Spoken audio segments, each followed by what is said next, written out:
यह एक रासायनिक अभिक्रिया का समीकरण है जिसमें आयोडीन, मैग्नीज, ऑक्सीजन और हाइड्रोजन के परमाणु शामिल हैं। और हमें यहाँ यह पता लगाना है कि इस अभिक्रिया में इनमें से किस तत्व का ऑक्सीकरण हो रहा है और किस तत्व का अपचयन हो रहा है। इसे हल करने के लिए हम जो तरीका अपनाएंगे वह यह है कि पहले हम अभिक्रिया में भाग लेने वाले प्रत्येक तत्व की ऑक्सीकरण संख्या का पता लगाएंगे, जिसे किसी अणु पर मौजूद आभासी आवेश के रूप में समझा जा सकता है। ठीक है, तो चलिए शुरू करते हैं। तो सबसे पहले आयोडीन को देखिए। यहाँ हम देख सकते हैं कि प्रत्येक आयोडीन पर एक ऋण आवेश है, इसलिए आयोडीन की ऑक्सीकरण संख्या ऋण 1 होगी। ठीक है, अब इस परमैंगनेट आयन को देखिए। इस पूरे आयन पर एक ऋण आवेश है। इस आयन में मैग्नीज और ऑक्सीजन के परमाणु हैं और हम जानते हैं कि ऑक्सीजन काफ़ी विद्युत ऋणात्मक होती है और स्थायित्व प्राप्त करने के लिए 2 इलेक्ट्रॉन प्राप्त करने का प्रयास करती है। इसलिए ऑक्सीजन की ऑक्सीकरण संख्या सामान्यतः ऋण 2 होती है, यानी यहाँ प्रत्येक ऑक्सीजन परमाणु पर ऋण 2 आवेश होने चाहिए। अब चूंकि यहाँ कुल 4 ऑक्सीजन परमाणु हैं, इसलिए यदि इनमें से प्रत्येक पर 2 ऋण आवेश हैं तो कुल मिलाकर इन ऑक्सीजन परमाणुओं पर 8 ऋण आवेश होंगे। लेकिन यदि हम पूरे आयन को देखें तो इस पूरे आयन पर केवल एक ऋण आवेश है। इसका मतलब है कि मैग्नीज पर 7 धन आवेश होने चाहिए।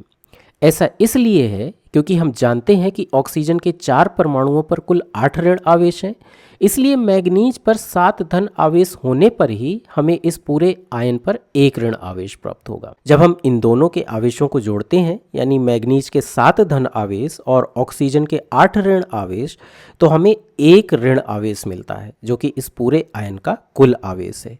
इसलिए यहाँ मैग्नीज की ऑक्सीकरण संख्या धन 7 है। चलिए अब जल के अणु को देखते हैं। ध्यान रहे कि जल के अणु में ऑक्सीजन और हाइड्रोजन के परमाणुओं के बीच सहसंयोजी आबंध होता है, जिसमें प्रत्येक हाइड्रोजन परमाणु ऑक्सीजन परमाणु के साथ अपना एक इलेक्ट्रॉन साझा करता है। इस प्रकार ऑक्सीजन को 2 हाइड्रोजन परमाणुओं में से प्रत्येक से एक इलेक्ट्रॉन, यानी कुल 2 इलेक्ट्रॉन प्राप्त हो जाते हैं। लेकिन यदि हाइड्रोजन और ऑक्सीजन पर आभासी आवेश के रूप में हम इसकी कल्पना करें तो स्पष्ट रूप से ऑक्सीजन परमाणु पर 2 ऋण आवेश होने चाहिए, क्योंकि यह 2 हाइड्रोजन परमाणुओं से कुल मिलाकर 2 इलेक्ट्रॉन प्राप्त करने का प्रयास करता है। इसलिए ऑक्सीजन की ऑक्सीकरण संख्या ऋण 2 होगी। और चूंकि प्रत्येक हाइड्रोजन परमाणु अपना एक इलेक्ट्रॉन ऑक्सीजन को देगा, इसलिए इनमें से प्रत्येक हाइड्रोजन परमाणु की ऑक्सीकरण संख्या धन 1 होगी। अब यदि हम अभिक्रिया के दाईं ओर देखें तो यहाँ आयोडीन पर अब कोई आवेश नहीं है। आयोडीन का यह अणु ना तो इलेक्ट्रॉन प्राप्त कर रहा है और ना ही उसका त्याग कर रहा है, इसलिए यहाँ आयोडीन की ऑक्सीकरण संख्या 0 है। इसके बाद हमारे पास मैग्नीज डाइऑक्साइड है। इस यौगिक में प्रत्येक ऑक्सीजन की ऑक्सीकरण संख्या ऋण 2 होगी, लेकिन यहाँ मैग्नीज की ऑक्सीकरण संख्या क्या होगी? तो हम देख सकते हैं कि पूरे यौगिक पर, इस पूरे अणु पर कोई आवेश नहीं है, यानी यह उदासीन है। और यहाँ ऑक्सीजन के 2 परमाणु हैं। प्रत्येक ऑक्सीजन परमाणु की ऑक्सीकरण संख्या ऋण 2 है, यानी 2 ऑक्सीजन परमाणुओं पर कुल आवेश ऋण 4 होना चाहिए। ऐसी स्थिति में इस अणु के उदासीन होने के लिए हमें मैग्नीज पर 4 धन आवेशों की आवश्यकता होगी। इसका मतलब यहाँ मैग्नीज की ऑक्सीकरण संख्या धन 4 होगी। अब इन हाइड्रोक्साइड आयनों को देखिए। यहाँ एक ऑक्सीजन परमाणु और एक हाइड्रोजन परमाणु है, और हमें पता है कि ऑक्सीजन की ऑक्सीकरण संख्या ऋण 2 है, जबकि हाइड्रोजन की ऑक्सीकरण संख्या धन 1 है। और यदि हम इन दोनों ऑक्सीकरण संख्याओं को जोड़ दें तो हमें ऋण 1 मिल जाता है, जो कि इस पूरे हाइड्रोक्साइड आयन पर कुल आवेश है। तो इस प्रकार हमें अभिक्रिया में भाग लेने वाले प्रत्येक तत्व की ऑक्सीकरण संख्या ज्ञात हो गई है।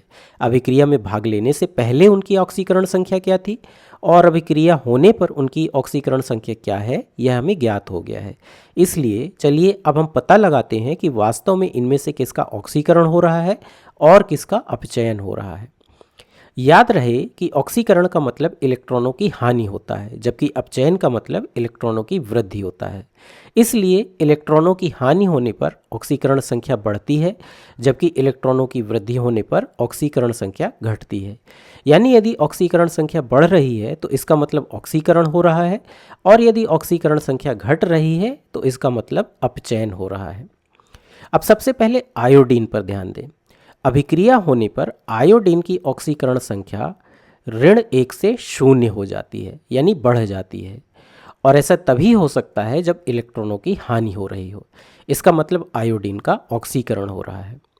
अब मैग्नीज को देखिए, इसकी ऑक्सीकरण संख्या पहले धन 7 थी, लेकिन बाद में यह धन 4 हो जाती है, यानी इसकी ऑक्सीकरण संख्या घट जाती है, 7 से घटकर 4 हो जाती है। इसका मतलब इसका अपचयन हो रहा है। इसी तरह यदि ऑक्सीजन को देखें तो इसकी ऑक्सीकरण संख्या हर जगह ऋण 2 है। इसका मतलब इसमें कोई परिवर्तन नहीं हुआ है। और इसी प्रकार हाइड्रोजन की ऑक्सीकरण संख्या भी अभिक्रिया के दोनों तरफ धन 1 है, यानी इसमें भी कोई परिवर्तन नहीं हुआ है। तो इस प्रकार इस अभिक्रिया में आयोडीन का ऑक्सीकरण हो रहा है और मैग्नीज का अपचयन हो रहा है।